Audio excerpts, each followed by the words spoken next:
Merci, Monsieur le Président. C'est beaucoup plus de temps qu'il m'en faut. Jean-Charles Orsucci a dit l'essentiel. Et c'est surtout à travers les amendements que l'on présentera, je crois qu'on essaiera d'améliorer et d'apporter en tout cas notre contribution au débat. Je voudrais tout simplement dire que le principe fondamental de ce règlement, c'est en effet la simplification. Et si j'ai fait partie de ceux qui croient en la collectivité unique, c'est justement pour répondre à ce principe de simplification.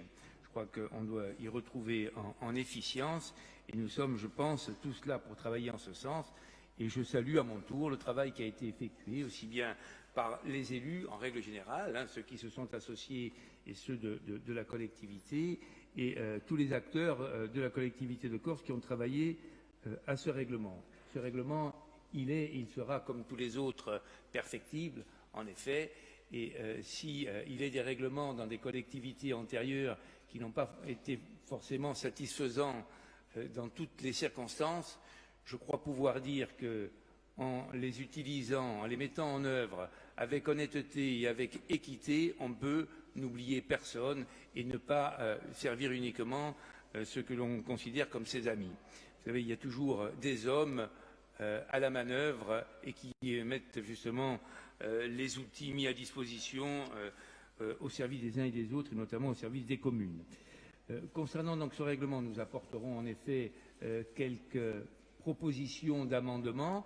Ce sont peut-être des propositions qui correspondent à la lecture d'un élu de territoire, d'un élu de petites communes, amendements pour lesquels les questions pourront peut-être bénéficier de réponses et lever, je dirais, les sujets qui seront posés.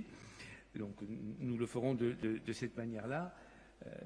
Je vais prendre un petit exemple pour l'anecdote et qui n'a de valeur qu'une anecdote parce qu'il est toujours très impoli de parler de soi.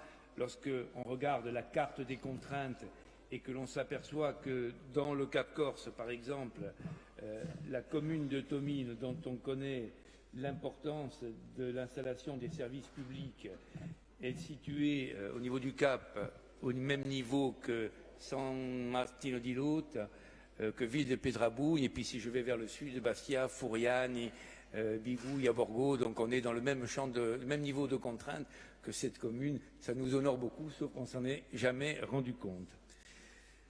Voilà, donc on viendra bien sûr sur les amendements. Je crois que parmi les questions tout à fait pertinentes qu'a soulevées Marie-Thérèse, il y a celle du cumul dotation quinquennale et amende de police. J'avoue ne pas avoir compris pourquoi, si tel est le cas, le cumul n'est pas envisageable.